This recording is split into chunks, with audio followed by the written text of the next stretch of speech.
pour les services de l'inspection du travail. Alors depuis plusieurs mois, on a pu constater avec plaisir, notamment depuis septembre-octobre, notamment à la mobilisation qui a eu lieu devant l'école de l'inspection du travail à côté de Lyon, que les services de l'inspection du travail étaient montés un petit peu en ébullition avec beaucoup d'envahissement de comités techniques, beaucoup de mobilisation des services, plus je pense que ne le pensait Sapin, qui pensait réussir à passer de manière beaucoup plus discrète cette attaque contre les services de la santé au travail. Ça y est, qu'est-ce que vous voulez? On se refait pas. Non, mais, ce qui est terrible, c'est qu'il y a à peu près 2 ans, il y a 2 ans, il y avait un meeting ici pour défendre les services de la santé au travail, qui avait des attaques qui étaient à peu près du même ordre que celles que vous connaissez aujourd'hui. C'était sous un précédent gouvernement, d'une autre couleur, qui était de droite. Celui-là, il se dit de gauche, mais au final, en fait, on retrouve après les mêmes situations et les mêmes attaques. Et je me souviens qu'à l'époque, quand il y avait ces attaques contre les services de santé au travail, il y avait aussi dans la salle un nombre important d'inspecteurs et de membres des services de l'inspection du travail qui étaient venus soutenir la médecine du travail. Et je sais que, en tout cas, je ne sais pas s'ils sont présents, mais en tout cas, le syndicat, le SNPST, un des syndicats les plus combatifs des services de santé au travail, m'a informé vendredi qu'il apportait son soutien ce soir au meeting unitaire qui était organisé, qu'eux aussi défendaient l'inspection du travail. Je sais d'ailleurs qu'ils ont fait un article intéressant dans leur dernier journal. Du coup, j'ai fait un petit truc en plus, je vais dépasser les 10 minutes. Et je ne serai pas le seul, visiblement.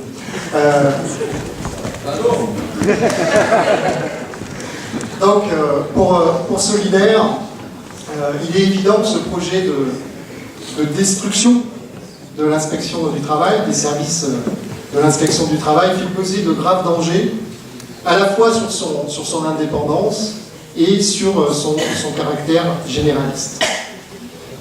Comme le faisait remarquer Jean-Pierre, cette attaque vient s'ajouter au dépeçage d'un droit du travail protecteur des salariés qui est poursuivi par le gouvernement, notamment, et ça a été cité, par la loi de sécurisation de l'emploi du 14 juin, avec les attaques poursuivies contre les services de l'inspection du travail. D'ailleurs, là, au moment où je vous parle, on parle de cette loi sécurisation de l'emploi qui était censée permettre l'inversion de la courbe du chômage. Les chiffres du chômage sont sortis il y a quelques minutes, et c'est encore 10 200 sans emploi supplémentaires qui sont inscrits au service de Pôle emploi depuis le mois de décembre.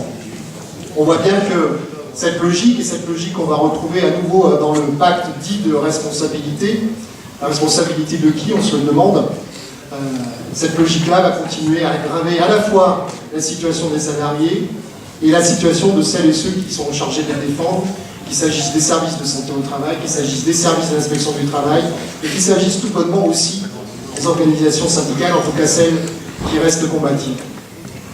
C'est donc tous les instruments de lutte et de défense des salariés qui sont attaqués, soit en les détruisant purement et simplement, soit en les éloignant tellement des salariés qu'ils en deviennent inutiles.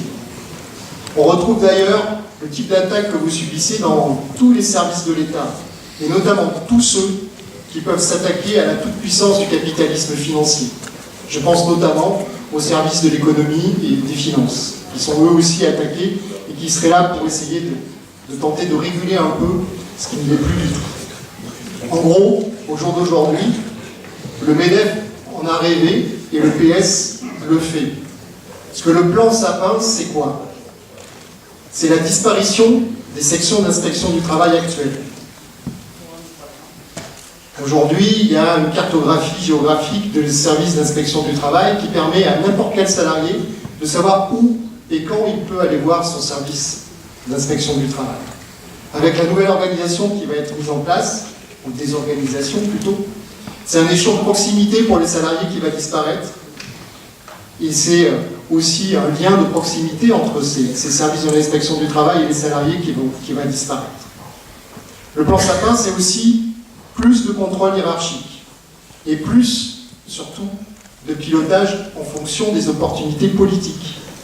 Le dossier TEFAL est là pour montrer les risques pour les salariés de cette réforme. Le dossier TEFAL, si cette réforme passe, il y en aura des centaines, des milliers.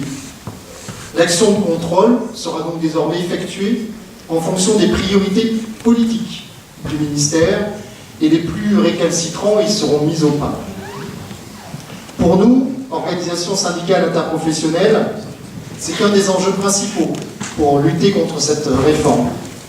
Pour Sapin, il s'agit d'en finir avec l'indépendance de l'inspection du travail vis-à-vis du pouvoir patronal comme du pouvoir politique. Je sais bien que ce n'est pas utile de le préciser, vous la connaissez tous, et que c'est pour un point important, cela va à l'encontre de la Convention numéro 81 de l'Organisation internationale du travail qui garantit autonomie et indépendance. Les seuls à même de garantir une inspection du travail au service exclusif des salariés. Enfin, comme si ces deux points ne suffisaient pas, le plan Sapin, sous couvert de promotion, prévoit aussi de supprimer de nombreux effectifs. C'est déjà le cas cette année. Ça signifie notamment une baisse du nombre de contrôles, surtout dans les petites entreprises, là où il n'y a ni service de santé au travail et souvent même pas d'organisation syndicale. Il y a quelques jours, le gouvernement se félicitait d'une baisse du nombre de morts sur les routes. C'est en effet une bonne nouvelle. Mais je ne crois pas que ce soit une génération spontanée de bons conducteurs qui en soit la cause. Si c'est le cas, c'est parce qu'il y a eu des contrôles accrus qui ont permis cela. Dans les entreprises, en 2012, c'était presque 800 000 accidents du travail et maladies professionnelles qui étaient déclarés. Et plus de 1400 décès liés au travail. Et ici, nous savons tous que ces chiffres ne sont qu'une petite partie de la réalité, tant les sous-déclarations sont importantes.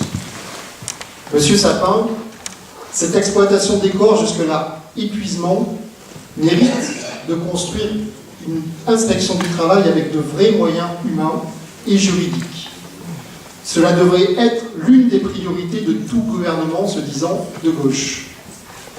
Pour Solidaire, la défense des salariés a besoin non seulement d'une inspection du travail plus nombreuse et plus proche du terrain, mais également de débarrasser le Code du travail de toutes les dispositions antisociales et dérogatoires qu'il contient désormais.